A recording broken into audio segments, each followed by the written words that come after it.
Welcome back. We're continuing our journey, looking at these classic texts and seeing what they can teach us about our own lives. Today, we're right in the middle of things with Dante's Purgatorio. Exactly. Really interesting points focusing on Canto 17 and looking back a bit at that third terrace. Yeah, the goal, as always, is to dig in and find some genuinely useful, practical stuff for, navigating our own journeys. Absolutely. Okay, so let's start with that recap. The third terrace, where Dante was just before this canto. What was the key thing there?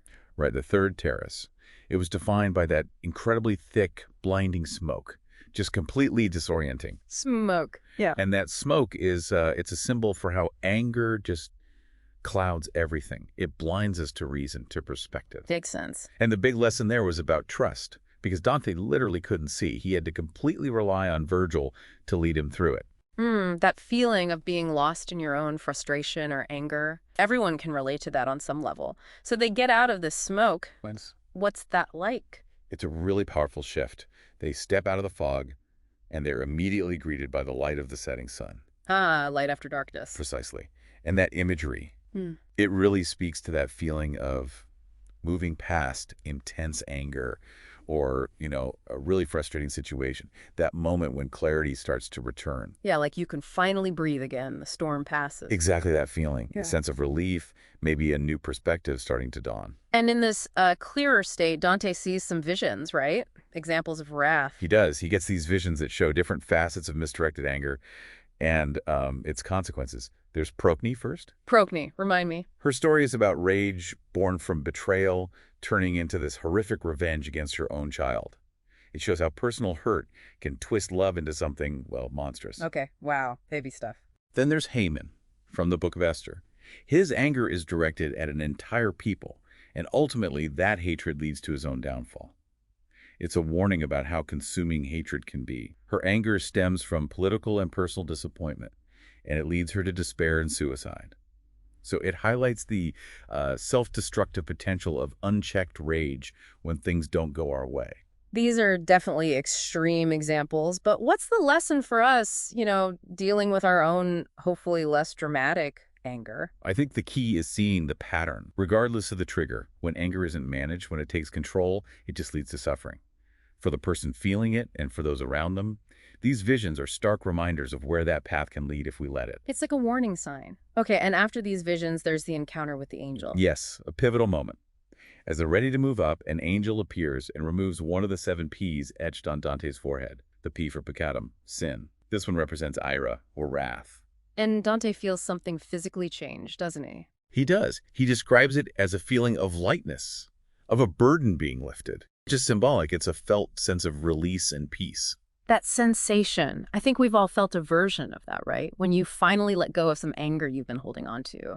That release. Absolutely. It can feel almost physical sometimes, like tension just melting away. Yeah. It underscores that working through anger, genuinely letting it go, brings this real sense of freedom. Yeah.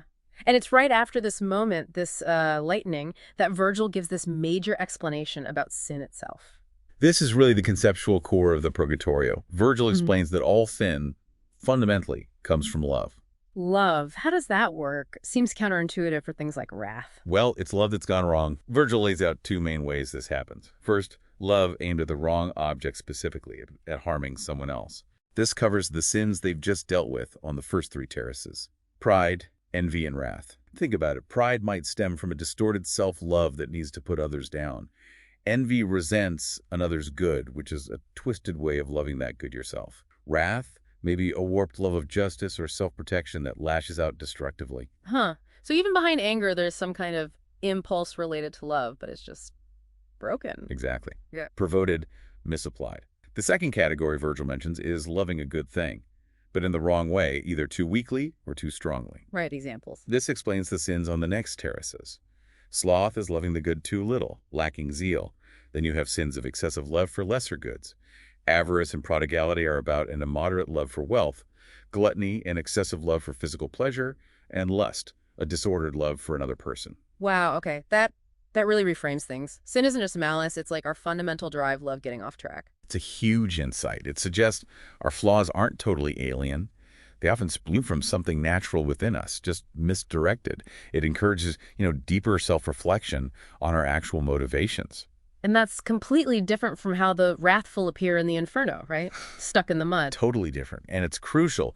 In the Inferno, they're trapped forever in the Stygian swamp, boiling in their own rage. No escape, no change. But here in Purgatorio, even though they suffer, it's purposeful, it's purification. There's the possibility of change, of cleansing, of moving towards something better. That offers tremendous hope for our own struggles, doesn't it? The transformation is possible. It really does. And you highlighted that this Canto 17 is smack dab in the middle of the whole Divine Comedy. Why is that position so important?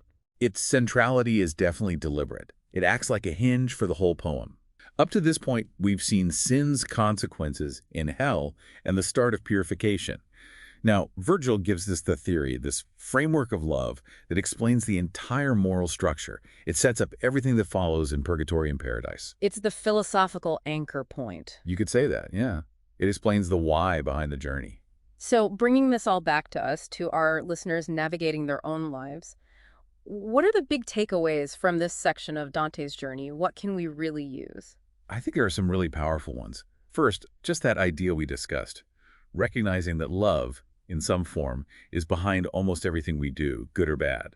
That can help us understand our motivations more honestly. Okay, self-examination. Second, the need to consciously direct our natural impulses and passions.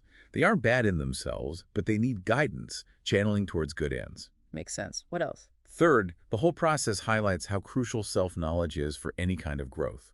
You have to understand your own patterns, your own psychology to improve. Right, you can't fix what you don't understand. Exactly. Fourth, there's a strong theme of balance. Virtue often lies in that middle ground, not too much, not too little, whether it's effort, desire, whatever. Finding equilibrium. And finally, that image of the angel removing the P.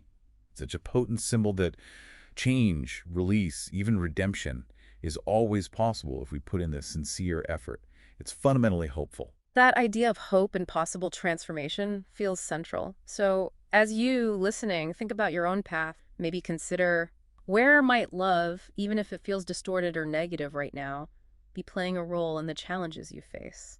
It's a really profound lens. Understanding those underlying currents, those deep motivations, might just be the first step towards finding, a lighter, more constructive way forward. Well, this has been our 51st deep dive together. It's always fascinating exploring these ideas. Thank you for joining us on this part of the journey. Indeed.